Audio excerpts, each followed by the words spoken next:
তাহলে sir 22 number যে ম্যাথটা এটা আমরা একটু দেখব। 22 নাম্বার অঙ্কে কি বলছে স্যার, এইটা একটু ভালো করে দেখতে হবে। 22 নাম্বার অঙ্কে বলছে যে 120 সেন্টিমিটার ব্যাস বিশিষ্ট একটা দর্পণ, একটু আগে একটু মার্ক করি আমরা। স্যার এইটা একটু খেয়াল করো, এই 120 সেন্টিমিটার ব্যাস বিশিষ্ট একটা দর্পণ, এটা কিন্তু গোলীয় দর্পণ। ব্যাস বিশিষ্ট যেহেতু বলছে স্যার, এই দর্পণটা কি দর্পণ স্যার? এটা একটা গোলীয় দর্পণ। দর্পণটা কি দর্পণ? এই দর্পণটা একটা গোলীয় দর্পণ। আচ্ছা, তো স্যার এটা হইতেছে একটা কি দর্পণ? এটা একটা গোলীয় দর্পণ। আচ্ছা,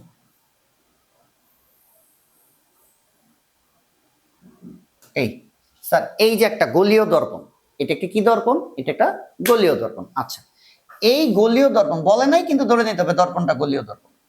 ব্যাস 120 সেন্টিমিটার ব্যাস বিশিষ্ট। তাহলে স্যার ব্যাস কোনটা? ব্যাস হইতেছে স্যার ব্যাস, এই যে আমরা একটু ব্যাসটা দিই, এই ধরো এই গোলকের এইটা ব্যাস, এটাই আমরা ব্যাস ধরে নিলাম। হ্যাঁ স্যার, এটা হইতেছে ধরো আনুমানিক, এটা হইতেছে একটা কেন্দ্র। এটা তাহলে কি, এইটা স্যার হইতেছে আমরা কেন্দ্র ধরে নিলাম। এটা আমরা ধরে নিলাম কি স্যার? কেন্দ্র। ওকে, এখন বলছে 120 সেন্টিমিটার ব্যাস বিশিষ্ট। তাহলে পুরোটা 120 সেন্টিমিটার, এই যে পুরোটা 120 সেন্টিমিটার। স্যার আমরা এই গোলীয় দর্পণটারে কাটি, কাইটা ধরো এতটুকু কাটছি, এইটাই আমরা কাইটা এটা একটা দর্পণ বানাইছি। এই যে এটা একটা দর্পণ বানাইছি, আমরা বলতেছি এটা একটা দর্পণ। দর্পণের এইটা দিয়ে আমরা মেরুবিন্দু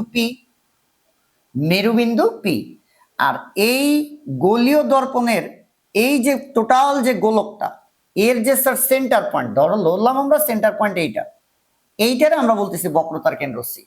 আমরা বক্রতার কেন্দ্রের সংজ্ঞা কি বলতেছিলাম? গোলীয় দর্পণটা, এই যে দর্পণটা এটা যেই গোলকের অংশ বিশেষ, সেই গোলকের কেন্দ্রকে বক্রতার কেন্দ্র বলে। আরেকবার বলি স্যার, আমরা বক্র থিওরির ক্লাস ভালো করে দেখতে হবে।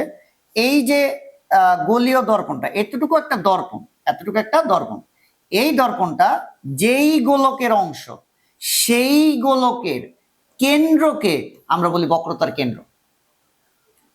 ঠিক আছে, তাহলে পুরাটা যদি 120 সেন্টিমিটার হয়, এটা কিন্তু পুরা গোলকটার ব্যাস বলছে প্রশ্ন 120 সেন্টিমিটার।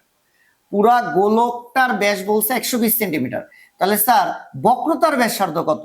বক্রতার কেন্দ্র আর মেরুবিন্দুর মাঝখানের দূরত্বটাকে বলে বক্রতার ব্যাসার্ধ আর।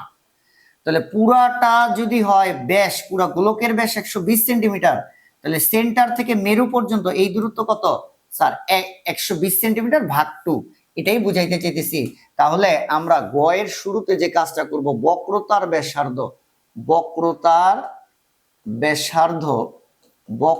ব্যাসার্ধ আর সমান হইতেছে 120/2, আর সমান হইতেছে 60 সেন্টিমিটার। বুঝা গেছে কিনা দেখো, আমাদের কথা হইতেছে যে দর্পণটা স্যার আমাদের ছিল, আরেকবার আমি একটু রিভিউ দিই। ওরা প্রশ্ন বলতেছে 120 সেন্টিমিটার ব্যাস বিশিষ্ট একটা দর্পণ, মানে পুরা গোলকটা এর ব্যাস হইতেছে 120 সেন্টিমিটার।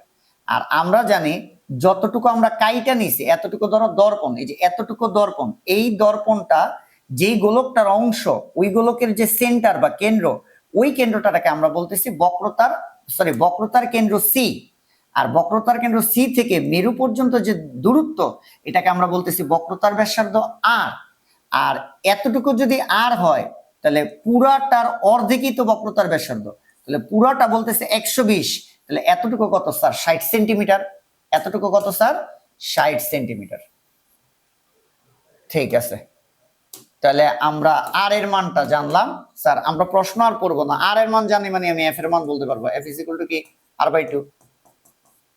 তাহলে 60/2 মানে এফ এর মান হইতেছে স্যার 30 সেন্টিমিটার। এই পর্যন্ত আমরা দিলাম। এই অঙ্কটার একটা ট্রিক্স ছিল, বলছে সামনে দৃশ্যমান একটি লক্ষ্যবস্তু স্থাপন করলে 3 গুণ আকারের বিম্ব পাওয়া যায় যা অদৃশ্যমান। স্যার অদৃশ্যমান মানে অবাস্তব বিম্ব, আবার একবার বলি, অদৃশ্যমান লেখা পাইছে মানে বিম্বটা অবাস্তব। এখানে বলছে 3 গুণ তিন গুণ আকারের বিম্ব পাওয়া যায়, মানে লক্ষ্যবস্তু স্থাপন করলে তিন গুণ, কয় গুণ স্যার? তিন গুণ আকারের বিম্ব পাওয়া যায়।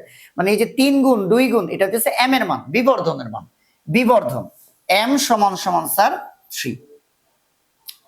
ভুলে গেলে চলবে না স্যার, এখানে বাস্তব বিম্বের জন্য, বাস্তব যদি বিম্বটা হয় বাস্তব তাহলে ভি এর মান হবে প্লাস আর এম এর মান হবে মাইনাস। যদি বিম্বটা হয় অবাস্তব তাহলে ভি এর মান হবে মাইনাস আর এম এর মান বসাইতে হবে প্লাস। অবাস্তব যেই কথা, অদৃশ্যমান একই কথা। থিওরির ক্লাসগুলো ভালো করে দেখতে হবে। অবাস্তব অদৃশ্যমান মানে অবাস্তব, আর বিম্ব যদি অবাস্তব হয় ভি এর মান হইতে হবে নেগেটিভ আর এম এর মান হইতে হবে পজিটিভ। এম এর মান পজিটিভ দিয়ে বোঝায় বিম্বটা সোজা, আর এম এর মান নেগেটিভ দিয়ে বোঝায় বিম্বটা উল্টা। তো আমার এইখানে এম এর মান +3 হবে না -3 হবে? বিম্বটা যদি বাস্তব হয় তাহলে এম এর মান হবে মাইনাস, আর বিম্বটা যদি অবাস্তব হয় তাহলে এম এর মান বসাইতে হবে প্লাস। এখানে বলছে 3 গুণ বিবর্ধন, এখন +3 বসাবো না -3? যদি আমি বুঝি বিম্বটা বাস্তব বিম্ব তাহলে এম এর মান বসাবো -3, আর যদি বুঝি অবাস্তব বিম্ব তাহলে এম এর মান বসাবো +3। প্রশ্নে বলছে এখানে বিম্ব পাওয়া যায় যে বিম্বটা অদৃশ্যমান, অদৃশ্যমান মানে অবাস্তব, তাই এম এর মান হইতেছে স্যার +3। এই কথাগুলো বলছে। আর গ নাম্বার প্রশ্নে বলছে লক্ষ্যবস্তুর দূরত্ব নির্ণয় করো। লক্ষ্যবস্তুর দৈর্ঘ্য না কিন্তু স্যার, লক্ষ্যবস্তুর দূরত্ব। তো আমরা যদি বলি এটা একটা দর্পণ, এটা একটা লক্ষ্যবস্তু, তাহলে এটা মেরুবিন্দু পি। এই যে লক্ষ্যবস্তু, এটা মেরুবিন্দু থেকে কতটুকু দূরে, এই যে কতটুকু দূরে, এটাই হইতেছে ইউ। লক্ষ্যবস্তুর দূরত্ব নির্ণয় করো, দ্যাট মিনস স্যার ইউ এর মানটা জানতে চাইছে। এই কিছু অঙ্ক বলার সময় কথাটা বলছি, আবার বলতেছি, অঙ্ক করার একটা বিশেষ নিয়ম।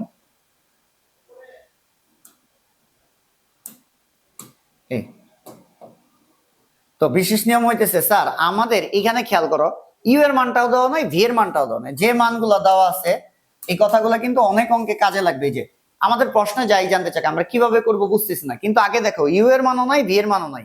ইউ এর মান জানতে চাইছে, ভি এর মান বলে নাই, তো ইউ এর মানও দেয় নাই, ভি এর মানও দেয় নাই। এই টাইপের অঙ্কগুলোতে আমরা শুরুই করব এম সমান সমান -v/u দিয়ে।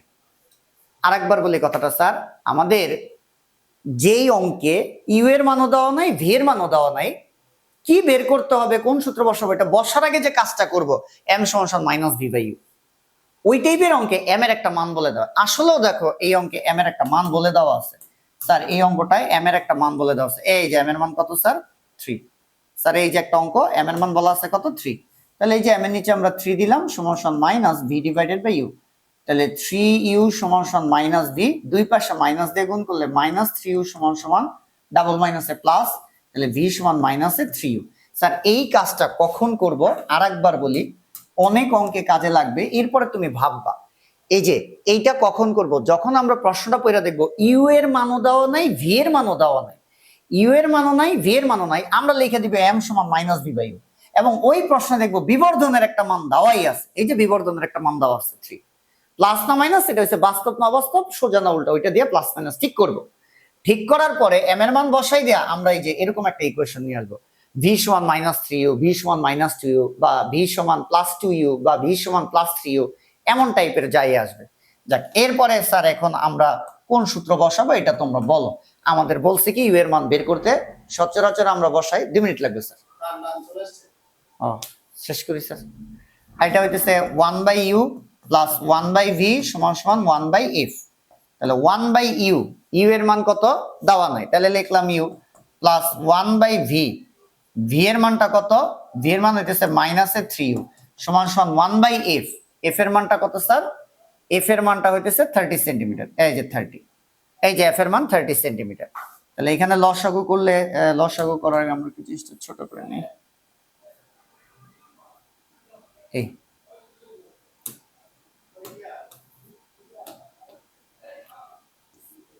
তাহলে এটা হইতেছে 3u, স্যার একটু যদি হিসাব করি, 1/u মাইনাস 1/3u সমান সমান 1/30।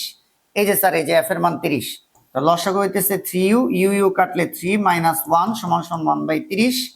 তাহলে এটা হইতেছে 2/3u সমান সমান 1/30। তাহলে 3u সমান সমান 60, ইউ সমান সমান 60/3 সমান সমান 20 সেন্টিমিটার। এই যে এটা হইতেছে স্যার গ। এরপরে আমরা দেখবো হইতেছে ঘ।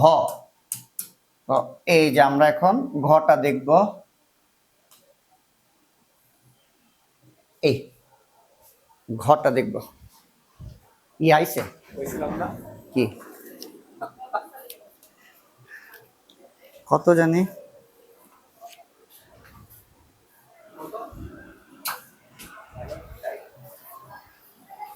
দেবেন।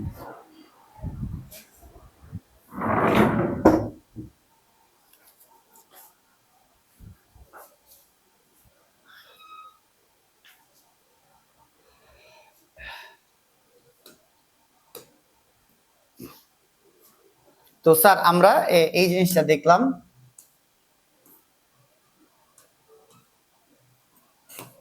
এই তাহলে ইউ এর মান কত বের হলো স্যার? 20 সেন্টিমিটার। Okay fine. এই যে বলছে লক্ষ্যবস্তু দূরত্ব কত? 20 সেন্টিমিটার। গত বলছে উক্ত তথ্যের আলোকে রশ্মিচিত্র অঙ্কনের মাধ্যমে বিম্বের প্রকৃতি ব্যাখ্যা করো। বলছে উক্ত তথ্যের আলোকে, যেই তথ্যটা স্যার দিয়েছে এই তথ্যের আলোকে এখন আমাকে উক্ত তথ্যের আলোকে রশ্মিচিত্র অঙ্কনের মাধ্যমে বিম্বের অবস্থান। তাহলে স্যার আমার দেখতে হবে এই দর্পণটা হয়েছিল স্যার একটা অবতল দর্পণ। কি দর্পণ ছিল স্যার? অবতল দর্পণ। ব্যাস বিশিষ্ট দর্পণের সামনে দৃশ্যমান একটা লক্ষ্যবস্তু করলে 3 গুণ বিবর্ধিত বিম্ব পাওয়া যাবে। আচ্ছা, এখন 3 গুণ বিবর্ধিত এই দর্পণটা অবতল বা উত্তল কিন্তু কোথাও লেখা নাই, কিন্তু আমি কিন্তু বলছি দর্পণটা অবতল। ফার্স্ট পয়েন্ট, কেন বললাম অবতল দর্পণ? অবতল দর্পণ এখানে তো কিছু বলে নাই, এখানে তো কিছু বললো না উত্তল না অবতল, আমি যে বললাম অবতল। আচ্ছা, অবাস্তব বিম্ব পাওয়া যায়, অদৃশ্যমান মানে অবাস্তব। উত্তল দর্পণে অবাস্তব বিম্ব পাওয়া যায়, অবতল দর্পণে অবাস্তব বিম্ব পাওয়া যায়। কিন্তু থিওরির ক্লাস ভালো করে দেখতে হবে। উত্তল দর্পণ যেটা ছিল স্যার ওই চিত্র ভালো করে দেখতে হবে। থিওরির ক্লাস, উত্তল দর্পণের যে বিম্ব ছিল সেই বিম্বটা কিন্তু লক্ষ্যবস্তুর থেকে ছোট ছিল। আবার বলতেছি, উত্তল দর্পণের অবাস্তব বিম্ব গঠিত হয়, ঠিক আছে, কিন্তু সেই অবাস্তব বিম্বটা ছোট হয়। কিন্তু এইখানে বলতেছে 3 গুণ আকারের বিম্ব পাওয়া যায়, অর্থাৎ বিবর্ধিত বিম্ব। এটা একমাত্র অবতল দর্পণের 6 নম্বর রশ্মিচিত্রেই বিম্বটা অদৃশ্যমান বা অবাস্তব হয় এবং বিম্বটা লক্ষ্যবস্তুর থেকে বড় হয়, যার কারণে আমি এই প্রশ্ন কইরা বলতেছি এই দর্পণটা অবতল দর্পণ। খুব ইম্পর্টেন্ট একটা কথা, আরো একবার আমি ক্লিয়ার করি। প্রথম কথা হলো এই 2 লাইনের কোথাও কিন্তু লেখা নাই দর্পণটা উত্তল নাকি অবতল। তাহলে কেমনে বুঝবো উত্তল না অবতল? আমি দেখছি এখানে লেখা অদৃশ্যমান। স্যার অদৃশ্যমান মানে বিম্বটা কি? অবাস্তব। উত্তল দর্পণে সবসময় অবাস্তব বিম্ব তৈরি হয়, তাহলে কি এটা উত্তল দর্পণ? আরেকটু চেক করতে হবে। আমরা জানি উত্তল দর্পণে, আমরা জানি উত্তল দর্পণে যে অবাস্তব বিম্বটা গঠিত হয়, উত্তল দর্পণে যে অবাস্তব বিম্বটা গঠিত হয় সেই বিম্বটা আকারে ছোট হয়, সেই বিম্বটা আকারে কি হয়? ছোট হয়।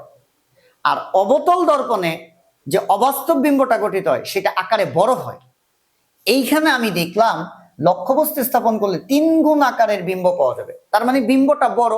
তাহলে বিম্বটা বড় হইলে অবশ্যই দর্পণটা হবে অবতল। এইখান থেকে আমরা বুঝলাম এটা একটা অবতল দর্পণ। তাহলে এবার আসো স্যার আরেকটু ক্লিয়ার করি, এটা একটা অবতল দর্পণ, এই দর্পণটা একটা অবতল দর্পণ। এই যে এখন অবতল দর্পণের স্যার এটা হইতেছে মেরু পি, এটা ফোকাস, আর এটা হইতেছে সি। তাহলে যে ফোকাসটা কত স্যার? ফোকাস এই যে স্যার ফোকাসটা হইতেছে 30 সেন্টিমিটার। ফোকাসটা কত স্যার? 30 সেন্টিমিটার। ফোকাসটা কত? 30 সেন্টিমিটার। ঠিক আছে স্যার, তাহলে এই যে এতটুকু কত? 30 সেন্টিমিটার। এতটুকু কত স্যার? 30 সেন্টিমিটার। এখন ইউ এর মান বলছে স্যার 20 সেন্টিমিটার। তাহলে ইউ এর মান কই বলছে? 20 সেন্টিমিটার। মেরু থেকে 20 সেন্টিমিটার কি ফোকাসের ভিতরে পড়লো না? তাহলে লক্ষ্যবস্তু কিন্তু পড়ছে স্যার কোথায়? লক্ষ্যবস্তু কিন্তু পড়ছে এই যে ভিতরে, এই যে। তাহলে স্যার দেখো এখন এটা কি হইলো, এইখানে আমাদের একটা রশ্মিচিত্র আঁকতে বলছে উদ্দীপকের তথ্যের আলোকে। উদ্দীপকের তথ্য থেকে আমি দেখলাম ফোকাস দূরত্ব হইতেছে 30 সেন্টিমিটার। তাহলে ফোকাস দূরত্ব হইতেছে 30 সেন্টিমিটার, ফোকাস দূরত্ব হইতেছে 30 সেন্টিমিটার, আর ইউ এর মান হইতেছে 20 সেন্টিমিটার। তাহলে 20 সেন্টিমিটার যদি হয় ইউ এর মান কত স্যার? ইউ এর মান হইতেছে 20 সেন্টিমিটার। তাহলে 20 সেন্টিমিটার কোথায় পড়ে? এতটুকু, কিন্তু এতটুকু কত? 30 সেন্টিমিটার। তাহলে এতটুকু হইতেছে 20 সেন্টিমিটার। এই যে ইউ কি ছিল স্যার? মেরু থেকে লক্ষ্যবস্তুর দূরত্ব। তাহলে মেরু থেকে লক্ষ্যবস্তুর দূরত্ব কত সেন্টিমিটার? 20 সেন্টিমিটার। তার মানে লক্ষ্যবস্তু কই? পি আর এফ এর মাঝে, অর্থাৎ অবতল দর্পণের 6 নম্বর রশ্মিচিত্র। অর্থাৎ এই ঘতে স্যার কি? ঘ হইতেছে অবতল দর্পণের 6 নং রশ্মিচিত্র। তাহলে স্যার এটা অবতল দর্পণের 6 নম্বর রশ্মিচিত্র আঁকলেই হবে। থিওরির ক্লাসে অবতল দর্পণের যে 6টা রশ্মিচিত্র তার মধ্যে এটা 6 নাম্বারটা।